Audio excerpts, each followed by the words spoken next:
So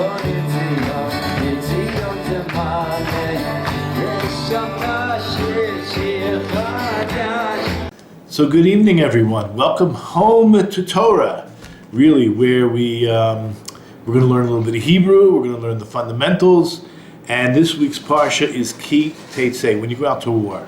But we're not going to deal with the beginning. We are going to deal with, and I'm going to just say it now, man, we're going to deal with God's one and only begotten Son. Now, if that interests you, we're going to talk about the Wayward and Rebellious Son and who that is and what it means. And we're going to start off by letting you know that in the Gemara in Sanhedrin 71a, so the Gemara actually tells us that this wayward and rebellious son, which we will call in Hebrew a ben sorer or moreh, never was and never will be. And why is that? Because believe it or not, the details are extremely difficult to fulfill. Meaning, I'm just going to give you a few, okay? For example, his age, it's only a 3-month window of opportunity. And that's immediately when he turns bar mitzvah. Number 2, the mother and father have to have the exact same voice. In other words, if you went to an expert, and I don't know how they do this, but they do voice patterns and voice recognition, that you would be confused because it would be the same voice. That's just 2 particular examples. Another idea is, truth be told, this kid, he's not yet guilty of any major crime. And if he would have been put to death, he would have been put to death as an innocent kid, as opposed to a full-fledged felony, murder. But the idea is that this kid has such destructive behavior, okay, that the assumption is that he's stealing enough money to buy wine and meat, or he's stealing the meat and the wine from his parents. And if he doesn't, he has such you cannot satisfy his desires that eventually, God forbid, he would be the kind of kid or guy, an adult, who would go out to the crossroads and hijack or kidnap or murder people just to satiate his desires.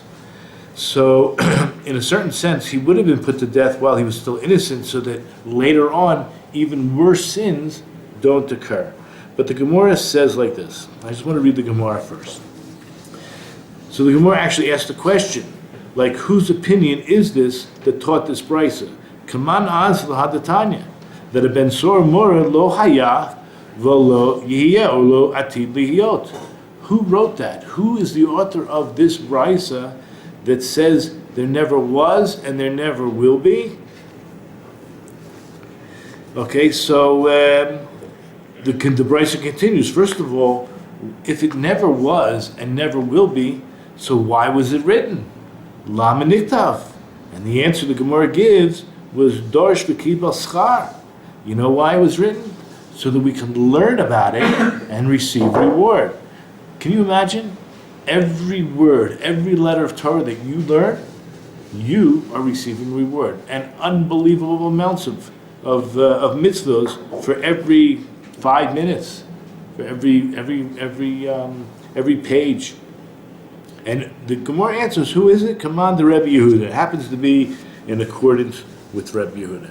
But let's become familiar with the actual terms used in, we're in Deuteronomy chapter 21, verses 18 through 21. And we're going to mainly focus on the last, how many words? 4 words in Hebrew. Okay? V'chol Yisrael yishma'u v'yira'u. That all Israel will hear, they will hear, and they will fear. But before we get to that, let's start with the beginning. If a man has a wayward and rebellious son who does not obey his father or his mother, and they chasten him, meaning they try their best to give him correct ethical education and teachings, and still he doesn't listen to them, his father and his mother shall take hold of him and bring him out to the elders of his city and to the gate of his place.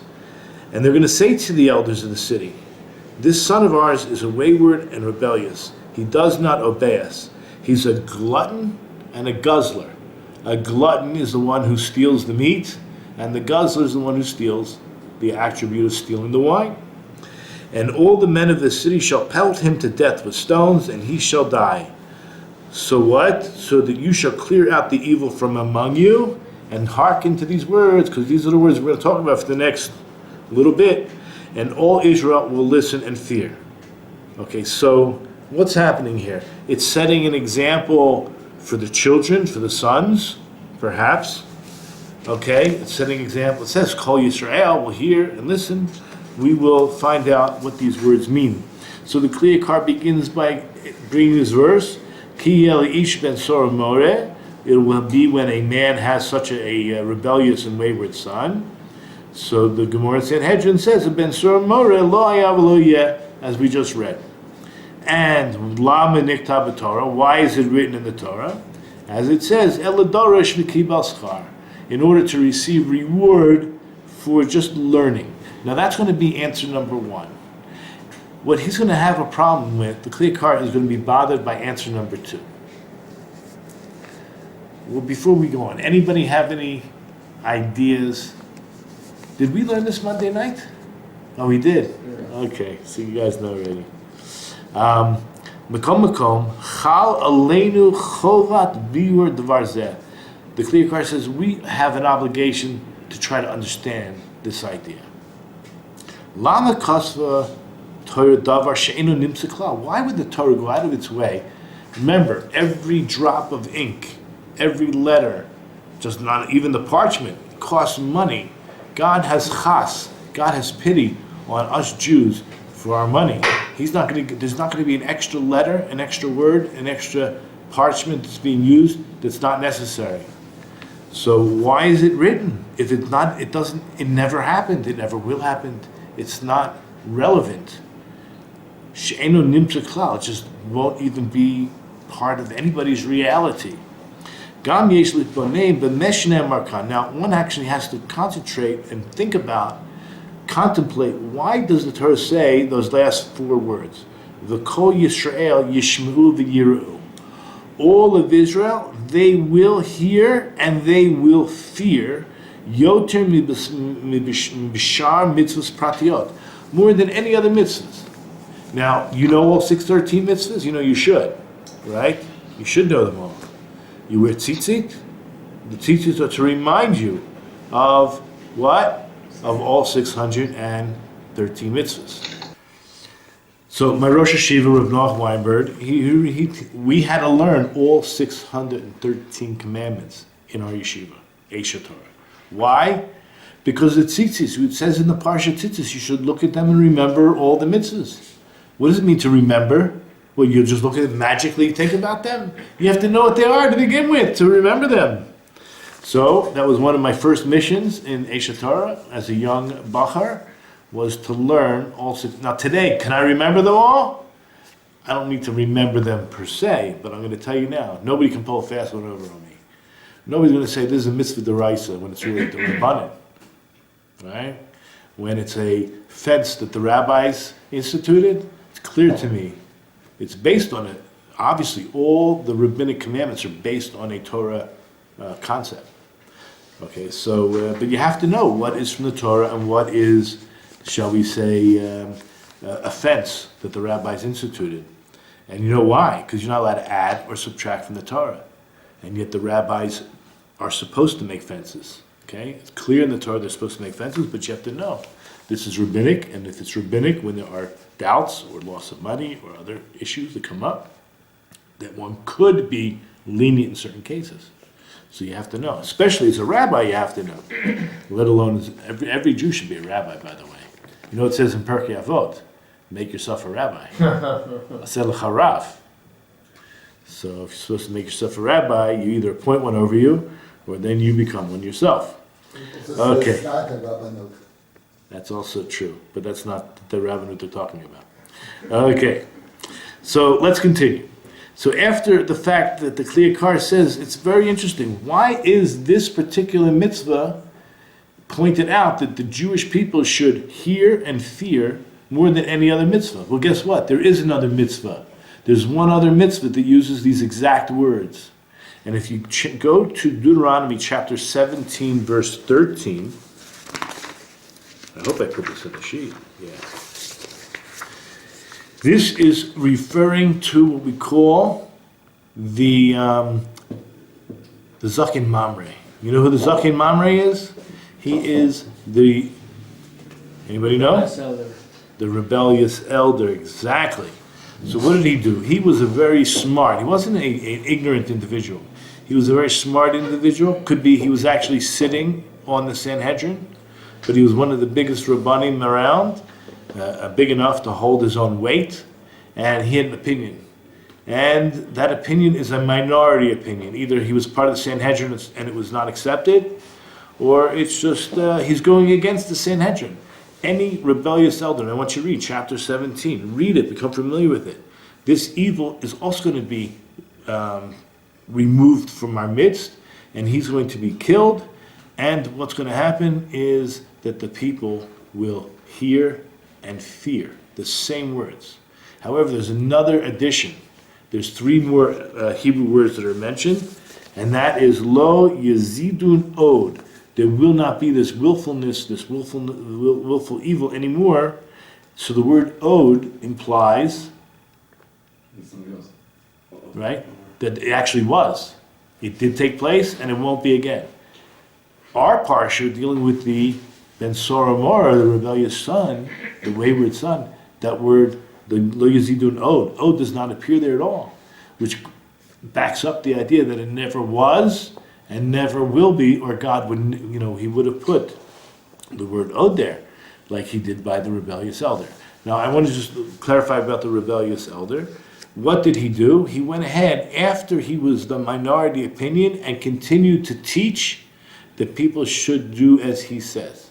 Okay, so he's continued to teach against the Sanhedrin, and this is what God says. Okay, but it makes sense. You cannot have either anarchy or what do they call? You can't just have chaos and everyone for themselves. There's order, and God says when you have any doubts, you go up to the place that I've chosen, you ask them, and you do exactly what they said. If they say right is left or left is right, as we spoke about last week, you must do what they said. And that rebellious elder, even though he may be right, he certainly thinks he's right.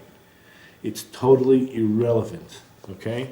We do not, you can learn his stuff on a theoretical basis, okay? If it's a legitimate opinion, and that's it. But in practical application, it's not to be followed.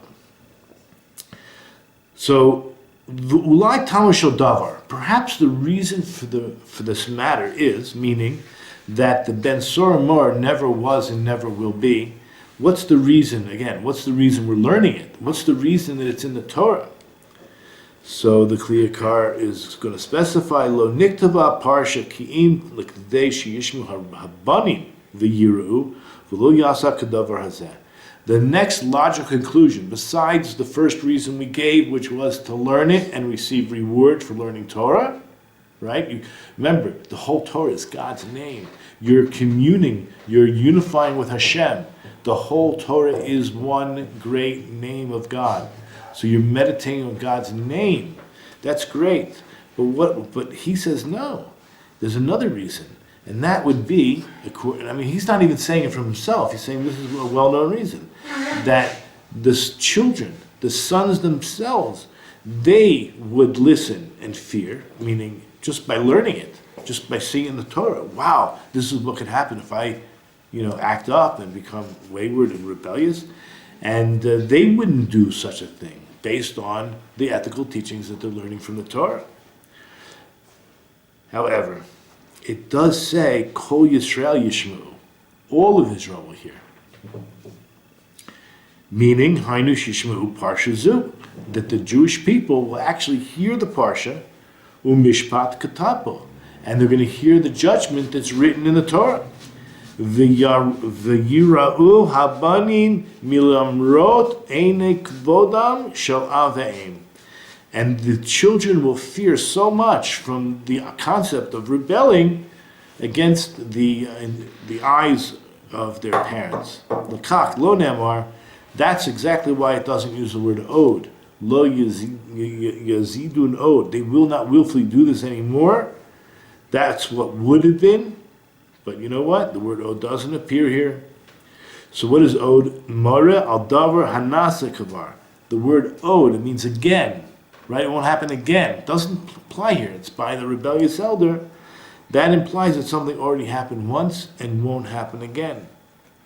But the Kli Yakar says ze'eno. Remember, it doesn't say od in our parsha. It never happened and never will. Shaharei ben Sormor lo hayu devar me'olam. It never happened. It's something that never will either. V'lo niktava parsha zu ki'im lahapil ein mosa v'fachar alabani. At least according to that opinion, that it's be so to instill fear into the children. But again, never happened. So we got two reasons. The first reason is really has to be the best reason. It's just to receive reward. The second reason also, so the children don't act up. But it never happened. Now, why didn't it happen? I don't know. I'm going to tell you a story that I heard when I first came around to yeshivas. And that was from Rabbi Yochanan's wife, Rosh Yeshiva, Miami Beach. And maybe as a young kid, I could relate a little bit to what he said. And maybe that's why I understood it. And I hope I can try to convey this message to you. In that same Gemara in Sanhedrin, a Tana, is it Tana or an Amara, says, I actually stood on the grave of a Ben Sor. So you have the whole Gemara going in the direction that it never happened and never will happen. And then, like out of the blue, you have this sage saying, how can you say that?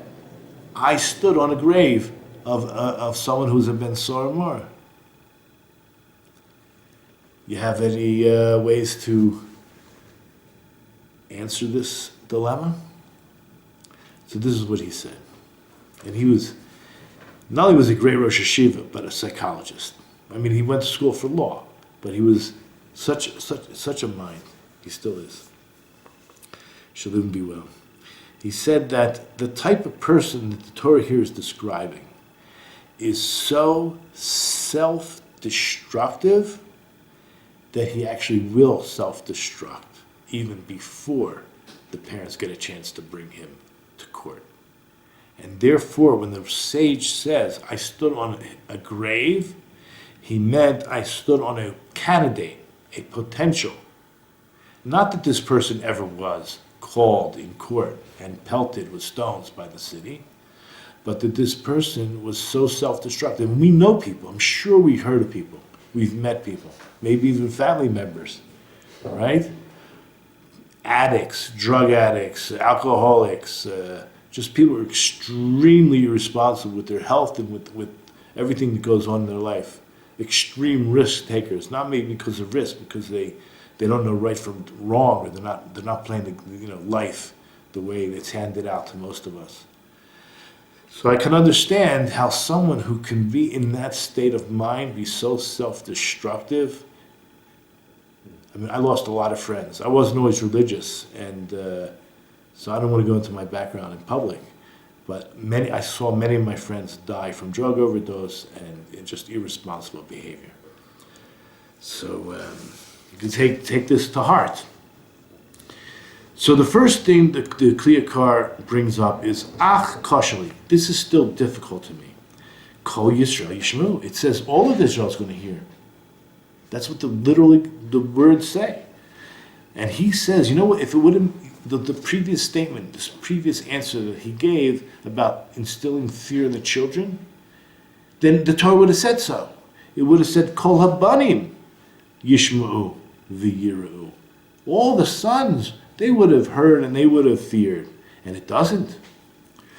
Ki ein tzarech lafachad zeh, ki im labanim. It sounds like the only real people that need to worry about this kind of behavior are the sons. Is that true? He brings the Sefer HaZohar. So listen, you learn with Rabbi Poston, you're going to learn a little bit of Zohar. But it's just a few words. And the Kli Yakar is not happy with it. Meaning the Zohar is coming from a more mystical bent.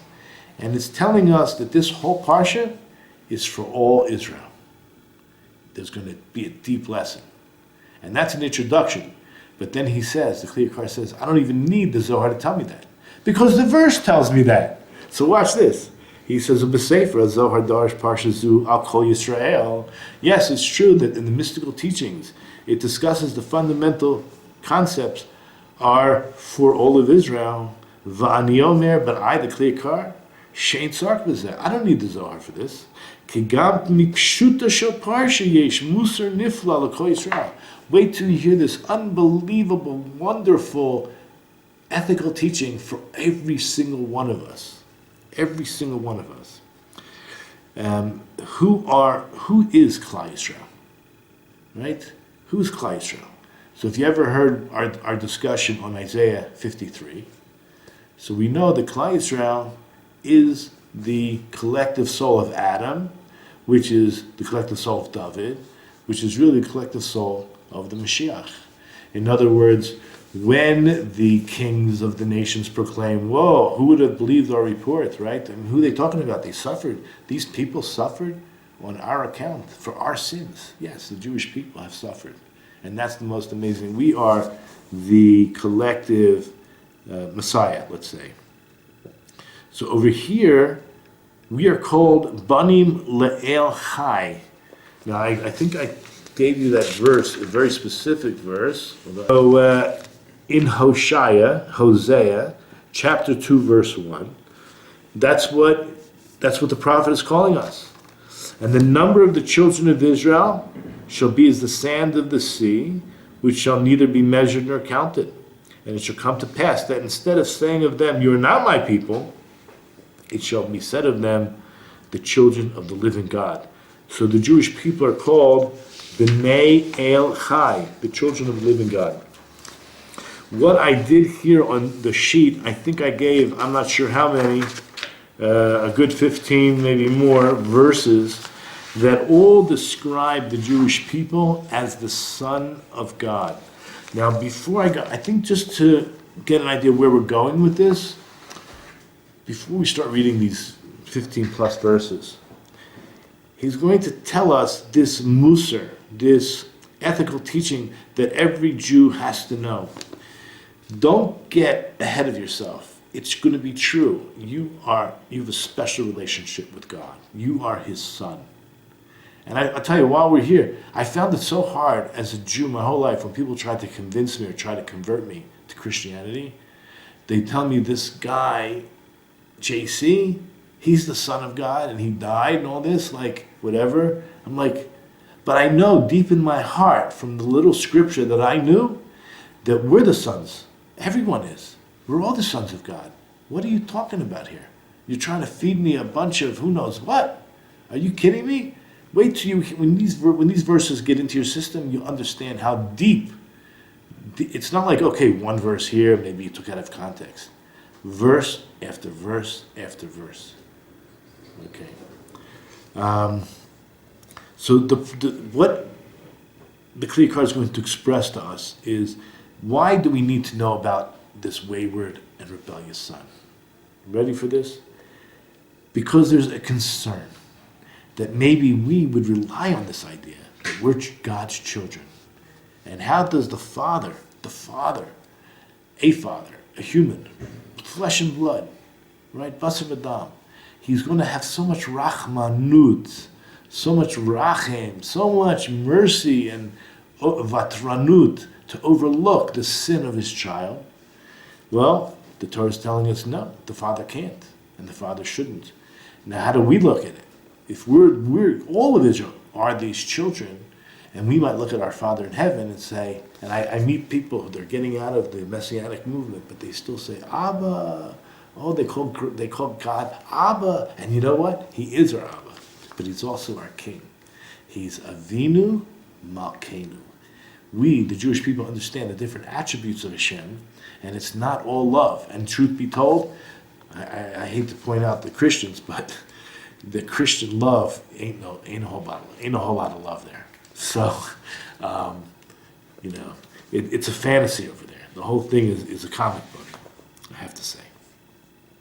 So basically here, we're talking about the mistake of relying on this idea Me'achar shenachnu banav, after the fact that we are his children. And if that's the case, vadai im yu banim sarm, if we would ever be wayward and rebellious and go off the derech, as they say, there's a very important verse, and I wonder if I brought it in right away or only later. I think I only brought it in later. Look in page number 6. I don't know how I got to those numbers, but V. Oh, it's V. In Numbers 23:21, it says God does not look at the sin of Jacob. Right? Lo hibit avon b'Yaakov. God does not look at the sin of Jacob, and he has seen no perversity in Israel. Lo ra'ah amal b'Yisrael. I think it's interesting to hear the whole verse. The Lord his God is with him, and he has the king's friendship. We are going to be dealing with a father and a king. But in the meantime, I want to now go to all these verses. The verses are amazing. But before we get there, I just want to go on again in the Kliyakar. So basically, knowing that God will overlook the sin of Jacob, remember, this is the month of Elul. We're approaching Yom Hadin. We're approaching the great and terrible, not terrible in a bad sense, awesome Day of Judgment, which is called Rosh Hashanah. And we're going to think that the Yerachim Aleim Karachim Aval Abmanim, that we're going to expect God to have mercy on us, just like a father has mercy on his children. And then we expect the Yavater Lehem Kederach Sha'am Muvater Livno, that we're going to expect him to have this overlooking capacity, this forgiving attitude, just like a father would have for his own children. Now I want to read these verses, but before we get to that this is what we would say, mistakenly. HaKadosh Baruch Hu is a vatran. A vatran is the person who always gives in. I'm always going to give in. So too, now actually Moses says this, so this is Moses' word. I want you to look at W.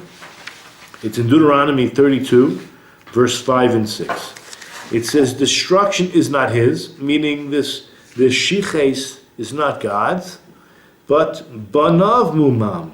It's his children's defect. Now the depth of this, ready? We're the children, which I'm going to show you all these verses, if you don't believe me until now. Our defect is that we take advantage of the fact sometimes, and we rely on the fact that we're his children, and we expect him to overlook. But guess what? There's judgment. There's going to be a time, then you know what? If you know there's judgment, then do the tshuva. Do what's necessary to prepare for the court case that's awaiting. Because there is a court date, it's set, and we're expected to show up. Okay? So this is what we're saying. The defect is the mum, is the fact that we're banav is the mumam. Mashakar banav, the very fact that we're called his children, that's the mum. That's the blemish. Now, why are you looking? What's bothering you? What's going on? We're the children, right? We're God's children. Children do bad things, they do get punishment. It's not contradicting each other. The psukim, basically, that lo yabit avon b'Yaakov, that God will not look at the sin of Jacob. But it's there. There's something called looking at something, noticing something. And then he's not going to see the amal of Yisrael. We're expecting him to be a vatran. I'm telling you, I meet people all the time. No, they only think that God is merciful. Merciful and just upset. Only merciful. Yeah, but again, let me finish. Unfortunately, let's say in Christianity or outside of Judaism, they have a hard time understanding the traits that God is one, but he has this aspect which is judgment, this aspect which is merciful. We speak about that a lot. You're a Jew. You understand the complexity of this unfathomable being.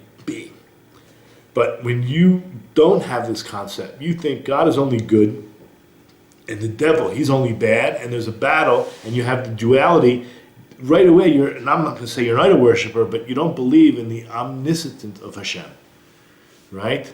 They don't understand. That's why they think they needed someone to die for their sins. They have no concept of the greatness of God, the Father himself. I'm going to tell you another thing. It's not just Christianity. Many religions believe, and the earlier philosophers in Greek society believed, yeah, there's a creator. He's just so big, and I'm so small. He doesn't relate to me. That's why I need all these intermediaries, right? I don't have to relate to him. I'll relate to my idol, who will relate to his, granddaddy idol, all the way up to the top. They don't understand that they can relate directly with Hashem. You follow? Am I getting some clarity here? We're talking about the absolute oneness of Hashem. We understand the complexity, that he has different attributes. We don't even know his essence, but his essence, Yud Kei Vav Kei, ultimately mercy. But it filters down. Okay.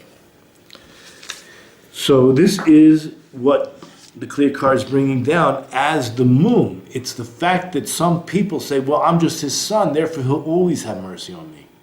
That's why in Christianity they call it the God of love. They don't even relate to the God of the Old Testament. They say it's a different God even. That's how, not every Christian does, right? But there's enough Christians that do. That's the old God. He's changed. I don't know, that's what a new covenant would imply. You follow what I'm saying? We're talking about God never changes. Okay? So, Mashikaram Banav Zel Mumav. How would you translate that? From the very fact they're called sons, that's the moon. That's the blemish. Ki samchu al zeh, because they're relying on this. Vaso veres chavilos. Then they go ahead and they do one sin after another, or they do packages of sins, or they just do multitudes of sins. Because, as I'm going to tell you, as an adolescent, you think you can get away with it. You know? I put on a little sorry look, told my parents to never do it again. Mom, I know you're watching this, remember that? And guess what happened? Their heart melted, and they let it go. Ubatchu ba'avihem shelo yimsarem biyad midas hadin. And then they rely on, or they trust their own parents, that they're not going to bring them to court. Al ken kasva Torah shedin din emet. That's why the Torah is actually teaching us this is the absolute truth. This is what has to happen. Now, we all know God wears tefillin. We spoke about this. God's bound by the Torah. If it says it in the Torah, it's got to be the truth, and God has to do it too. Now, try to imagine what we're talking about now. God is going to be our Father, and just like an earthly parent would be forced to bring his child to court, so too God is going to bring us to court. Watch the words. She'afilu ha'av chayiv lahavi es beno lebeis din u'lemasro lemisa. Chas v'shalom. That even an earthly father would be obligated to bring his own son to court, lemasru lemisa, and hand him over to the verdict of death. Yishmu parashazu kol Yisrael v'yiru es Hashem. Therefore, through this listening of the parsha, through listening and understanding, all Israel should come to fear God. V'lo yismu al ma shekar banan. And they shouldn't just rely. They can't relate to Hashem only in this one very limited way. And this is probably why the missionaries never succeeded in any great way, because we know the truth. We know the complexity of Hashem. And therefore they're not going to rely on the fact that we're called children. Ki gam bebeis din shelamata chayev ha'av limsos beno lebeis din. So too, the court, the earthly court, a father is obligated to bring his son to court. So too, adin gam bebeit din shamala. So too, in the heavenly court, in the heavenly spheres, our loving Father is going to take us to court. Now, I want to show you, and this is we're in Elul. We're, as they say, when you live in the yeshiva world, Elul comes. Wow, people start to shake in their boots. We got a court date with the Almighty. It's coming up. It's around the corner. Prepare. And the shofar is being blown. And who in the city ever hears a shofar and doesn't quake? Is there such a thing? Have you ever heard a shofar and not shook? So I want to go through all these verses because I think they're all very interesting. And I'm sure there's more than the ones I wrote. In Deuteronomy, write it down, I'll say it slow. Deuteronomy 14:1. God says, Bani ma'atem la'Hashem Elokeichem. Right? You are the children of the Lord your God. It's not like just a New Testament thing. You know, they came up, oh wow, you know, it's a different God. He didn't relate to the Jews that way, but now, I mean, we're talking about the Jewish people always had this relationship. Look in Exodus, before we left Egypt even. Exodus 4, verses 22 through 23. This is what God says to Moses to tell Pharaoh. Tell him, so said my Lord, my firstborn is Israel. Okay? Bani Bechori Israel. So I say to you, send out my son so that he will worship me. We know Moses is talking, but he's not talking about worshiping him. It's a capital M-E, God speaking. Shalach et bani, send out my sons. V'avadenu, so they can serve me. Look at Exodus 13, verse 15. So this is when Pharaoh is, this is when God's going to kill out all the firstborn. And he says, and every firstborn of my sons I will redeem. He's not going to kill the Jews. He calls them his son.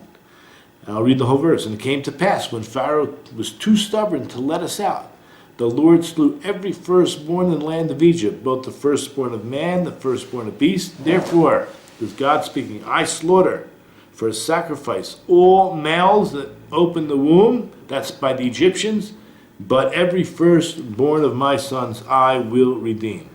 V'chol b'chor b'nai efdeh, I will redeem. In Deuteronomy 32:6, is this how you repay the Lord, you disgraceful and unwise people? Is he not your father? Right? Is he not your father? Your master? He has made you and established you. 2 Samuel 7:14. I will be to him a father, and he shall be to me a son, so that when he goes astray, I will chasten him with the rod of men. You're obviously not talking about JC, right? Obviously not, right? Because they claim this man never sinned, right? I will be to him a father, and he shall be to me a son, so that when he goes astray, I'm going to correct him with the rod of men and with the stripes of the sons of Adam. Isaiah 1:2. Hear, O heavens, and give ear, O earth, for the Lord has spoken. Children I have raised and exalted, yet they have rebelled against me. Again, can't be talking about JC, right? It's talking about the Jewish people. Isaiah 63, verse 16. For you are our father. For Abraham did not know us, neither did Israel recognize it. You, O Lord, are our Father. Our Redeemer of old is your name. Isaiah 64:7. And now, O Lord, you are our Father. We are the clay. This is what we say on Tachanun. We are the clay, and you are our potter. All of us are your handiwork. I want you to know, when we say this was very important to me when I first became Baal Tshuva and religious. I really turned my will and my life over to the care of God as I understood him. I was willing to make myself into a piece of clay. You ever watch a potter with a wheel? Maybe people into arts and crafts. They know this is something real. You can mold, when you put on the wheel, you're molding it, you're forming it. So if you say to God, I am your silly putty. I am, you can mold me, you can make it any way you want. I'm entirely yours, right? If you can get to that point where you can say that, then this phrase makes a whole lot more sense. You are Father, we are the clay. You are a potter, and all of us are your handiwork. It's not just past tense, it's present tense, future tense. Jeremiah 3:19. And I said, how shall I place you among the sons? but I will give you a desirable land, an inheritance of the beauty of hosts of nations. And I said, this is God speaking, call me my Father, and do not turn away from following me. Jeremiah 31:8. With weeping will they come, and with supplication will I lead them. Along brooks of water will I make them go, on a straight road upon which they will not stumble. For I have become a father to Israel, and Ephraim is my firstborn.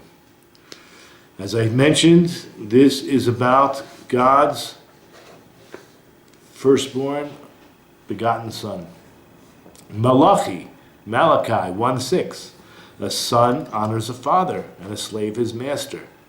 And this is like rebuke, right? Now, God's saying, now, if I am a father, where's my honor? I'm supposed to be honored.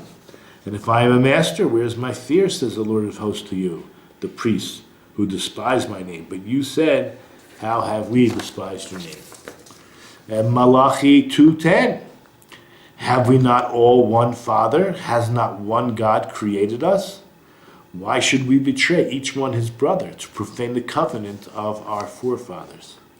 Hosea 2:1, which we read in the very beginning, the children of the living God. We are called B'nai El Chai. Hosea 11:1. I mean, these verses should be ringing off your lips. You should be so familiar with this. It should go into your DNA. You should think about this when you wake up in the morning, when you lie down to sleep, and every hour in between. For when Israel was young, I loved him, and from Egypt I called my son. I just want you to know there are some interesting New Testament stories about JC going down to Egypt and God calling him up. It's all plagiarism. It's all right here. It was Israel who was called out of Egypt and who's called the Son of God. As Psalms 2:7, I will tell of the decree. The Lord said to me, you are my son, the day I have begotten you. Clear as day? Clear as mud? No question about it. Read it again. I will tell of the decree. The Lord said to me, you are my son. This day I gave birth to you. I have begotten you. See that? Psalms. I want to hear from you guys if you ever heard all these verses before. Psalms 82:6. So I've taken you for divine beings. And you got to see it in the Hebrew. I've taken you for divine beings, sons of the Most High. Who's the Most High? Hashem. All of you. Ani amarti Elohim atem ubenai elyon kulechem. B'nai elyon. Sorry. Atem uvenei elyon. You're the sons of. You are divine beings. That's what it means. You are Elohim Atem. You guys are called. The Jewish people are called Elohim. You hear that? We're called gods and the children of God. B'nai Elyon, all of us. He will call to me, you are my Father, my God, and the rock of my salvation. I'm sorry, this is Psalms 89. Verses 27 through 31. I didn't quote the whole thing, so there's a few words missing. You can look it up on your own. It's chapter 89 in Psalms, verses 27 through 21. He will call to me, right? The Jewish people are going to call God, you are my Father, my God, and the rock of my salvation. I too shall make him a firstborn, the highest of the kings of the earth. If his sons forsake my Torah and do not walk in my judgments. Okay, Psalms 103, verse 13. As a father has compassion on his children, and this is probably the verse that we've been dealing with the whole night. It's Psalms 103, verse 13. Karachem av al banim, rachem Hashem al yireav. As a father has compassion for his children, so the Lord has compassion on who? It doesn't say the ones who love him. It says on the ones that fear him. You see that? As a father has compassion on his children, so the Lord will have compassion on those who fear him. And I want you guys, before I finish these, when I finish these verses, I want to talk about a Gemara I learned today. Let's just finish these. Proverbs 3:12, for the Lord chastens the one he loves, as a father placates a son. So the Lord will chastise the one he loves, and this is why he will bring us to judgment.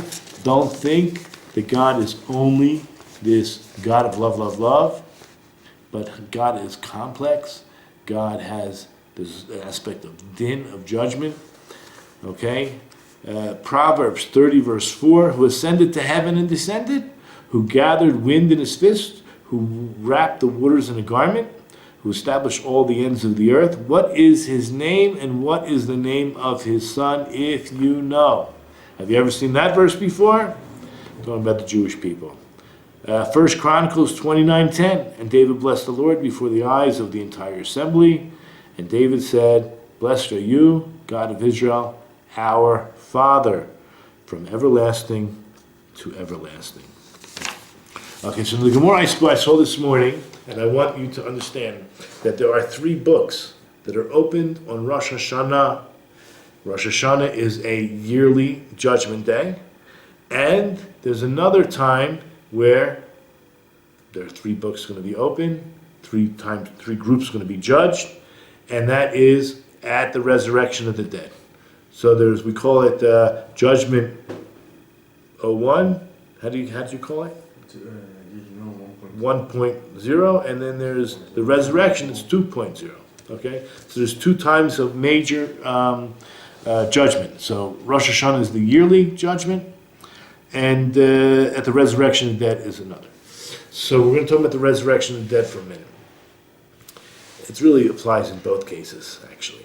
So the idea is that a tzaddik gamor, someone who's completely righteous, will be written and inscribed in the book of life immediately. Great. Someone who's completely evil will be written and inscribed, written and then sealed in a book for death or Gehenna immediately. And what about a Benoni? A Benoni is an intermediate type person who on Rosh Hashanah will just be observed. No writing, no judgment, no final verdict until Yom Kippur. And then, this is on the Rosh Hashanah side, and then if he's merits, meaning he just does one mitzvah, he'll be slided into the good side. And if he just does one sin, he'll be slided over into the bad side. He'll either be written for life or written for death. Now, let's talk about what these tzaddik gam are, completely righteous. The Gemara explains who's completely righteous? Someone who has 51% mitzvahs and 49% sins. To me, it's great. That's completely righteous. And who's completely evil? Someone who has 51% sins and 49% evil. Good. And who's the Benoni? Someone who's exact, perfect, bullseyes, they say. 50-50. So I just want to talk about this idea. That's basically according to Beis Shammai, everything I just said. According to Hillel, he's not the Benoni. If he merits, it's not going to be written into this way or to that way. If he doesn't merit, he's still a 50-50. Beis Hillel says, God has Rav Chesed. God has such abundant kindness that he swings the person. He'll put the guy into the righteous side. Even if you're 50-50, you didn't do anything. That's a chiddush. So it was Beis Shammai that's saying, if you merit, so then he gets written into the book of life, or he goes to Chesed. And if he's completely evil, if he was a Benoni and he didn't merit, he'll go to death. So one of the things I want to explain about, because Yom Kippur is coming up, what's the mitzvah of the day for Yom Kippur? Since most of us are Benoni, most of us. Remember, we don't even really know the count, but we're basically on the cusp, 50-50. Even if we have like a bunch of little mitzvahs, but there's a lot of them, and then maybe one big sin, there's quantity and quality. You cannot, only God makes this judgment. So basically, most of us are sitting in the 50-50 mark. And according to Beis Hillel, It's Rav Chesed. God is just so full of kindness, it's going to push you over the side. But according to Beis Shammai, you have to do something. He says if you're Zacha, if you merit it, you'll be put over the side. Or if you don't merit, you're put to the other side. The mitzvah of the day is tshuva. Take advantage. It's the whole, you're not going to eat, you're not going to watch TV, you're not going to, go on any tulin. You're going to be fasting and you're going to be praying the whole day. The mitzvah, just do that one mitzvah. That one mitzvah will take you over. You got nothing to lose, whether it's Beis Shammai or Beis Hillel. Beis Hillel, you're already taken care of, right? If you're 50-50, so there's Rav Chesed. God is so kind. He's just going to push you over to the side. But Beis Hillel, okay, so we pass him like Hillel, not like Beis Shammai, but Beis Shammai, just do it. Just do it, as they say, right? I think there's a commercial like that. Nike, just do it. You have one mitzvah for the whole day, that's it. Just think about tshuva, right? Ponder what mistakes, what maybe. We're not talking about Rosh Hashanah now. We're talking about Yom Kippur. Think about how you can improve your life. Where do you want to be next year? Where do you want to be? Who do you want to be? Right? What kind of relationships you desire? Think about all the dreams you have to serve Hashem and how prosperous you can be. So this is my message to you, to whoever's watching. I wish you a Shana Tovah. I wish you should be written and inscribed. I'll use the word immediately anyway. Immediately for life. And if you're like me, a Benoni, so we have a lot of work to do. But I want to welcome all home to Torah. I hope you enjoyed this. I do want to say that you could subscribe. It wouldn't hurt to subscribe. And you can also push the bell, click the bell, and then you'll be notified of upcoming videos once they're uploaded. So again, Shabbat Shalom and Shana Tova. Welcome home to Torah.